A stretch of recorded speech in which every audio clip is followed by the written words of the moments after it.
Hello friends, welcome back to my channel. और आज हम आपके लिए लाए हैं क्लास 10 का आर डी शर्मा से क्वेश्चन है आपके लिए। ठीक, क्वेश्चन में देखिए, क्वेश्चन क्या था।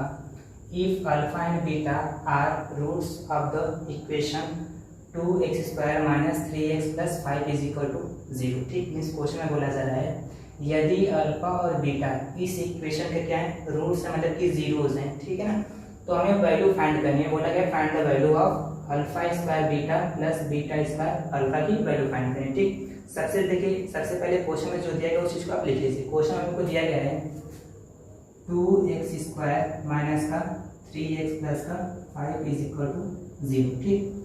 ठीक, ये कौन सा इक्वेशन है? एक क्वाड्रेटिक इक्वेशन है। ठीक, तो क्वाड्रेटिक इक्वेशन का जो स्टैंडर्ड फॉर्म होता है वो होता है आपका ax² + bx + c। ठीक, = क्या होता है?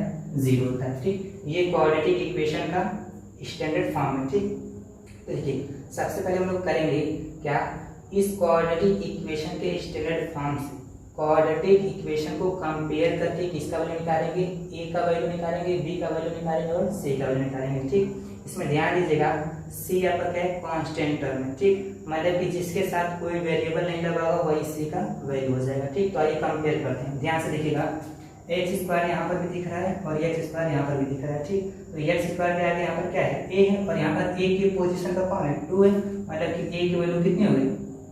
2 हो गई। हमें ऐसा साइन के साथ बताना है। ठीक, अब ध्यान से देखिए, x यहाँ पर भी है, x यहाँ पर भी है। ठीक, तो x के आगे यहाँ पर b है और यहाँ पर b की पोजीशन का कौन है? -3 है। ठीक, तो b का वैल्यू कितना हो गया? -3, और c का वैल्यू क्या होगा? 5। मैंने बताया ना, c क्या है? कांस्टेंट टर्म है जिसके साथ कोई वेरिएबल नहीं लगा, तो वो कितना यहाँ पर 5 है, तो c का वैल्यू कितना हो गया? 5 होगा। ठीक, ध्यान से देखिए, हमें किसकी वैल्यू फाइंड करनी वो भी लिख लिया जाता है। यहाँ पे हमें वैल्यू फाइंड करनी है α² beta plus beta square alpha की वैल्यू फाइंड करनी है। ठीक, अब ध्यान से देखिएगा, तो अल्फा यहाँ पर भी है और अल्फा यहाँ पर भी है। ठीक, बीटा यहाँ पर भी है और बीटा यहाँ पर भी है। अगर हम अल्फा और बीटा को कॉमन निकाल दें तो अब बताइए, यहाँ पर बीटा एक ही बार था, अगर ये कॉमन हट चुका। ठीक, यहाँ पर सिर्फ कौन बचा है? α² बचा है। α² का मतलब कि 2 अल्फा है। मैंने एक अल्फा को अगर कॉमन लिया है तो एक अल्फा अंदर बचेगा। ठीक, और ये बीच में है प्लस की साइन, तो प्लस लगा लेंगे हम लोग। ठीक, ध्यान से देखिए, यहाँ पर एक ही बार अल्फा था, उसको तो मैंने कॉमन निकाल दिया, तो यहाँ पे बचा कौन? β²। अब β² का मतलब कि 2 बीटा है, अगर मैंने एक बीटा को बाहर निकाला तो एक अंदर बचेगा। ठीक, अब ध्यान से देखिए, हमें किसकी किससे वैल्यू चाहिए?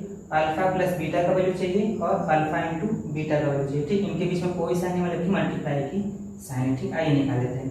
हमें किसकी वैल्यू चाहिए? अल्फा प्लस बीटा, तो अल्फा प्लस बीटा ये इक्वल होता है किसके? -b/a। ठीक, अब ध्यान से देखिए, ये माइनस फॉर्मूले में, तो माइनस b का वैल्यू कितना है? -3 है, तो यहाँ पर रखेंगे -3 अपॉन में a की वैल्यू कितनी है? 2, तो ये आ जाएगा आपका 2। ठीक, माइनस माइनस हो जाएगा प्लस, तो ये कितना हो जाएगा? 3/2। तो अल्फा प्लस बीटा का वैल्यू कितना आ गया? 3/2। अब किसका वैल्यू चाहिए? अल्फा इंटू बीटा का। ठीक, तो अल्फा इंटू बीटा = क्या होता है? c/a होता है। ठीक, अल्फा इंटू बीटा ये इक्वल होता है किसके? c/a के, where c is constant term और a = कोएफिशिएंट ऑफ x²। ठीक, ये क्या है? x² का कोएफिशिएंट है।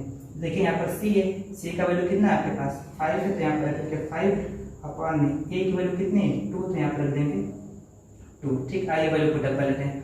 अल्फा इंटू बीटा का वैल्यू हम लोग के पास कितना आएगा? 5/2, तो यहाँ पर रखेंगे 5/2। ठीक, और यहाँ पर मल्टीप्लाई की साइन, अल्फा प्लस बीटा की वैल्यू कितनी निकालेंगे हम लोग? 3/2, तो यहाँ पर रख देंगे 3/2। ठीक, सॉल्व करेंगे यहाँ पर, तो देखिए 5 का मल्टीप्लाई 3 के साथ करेंगे क्या आ जाएगा?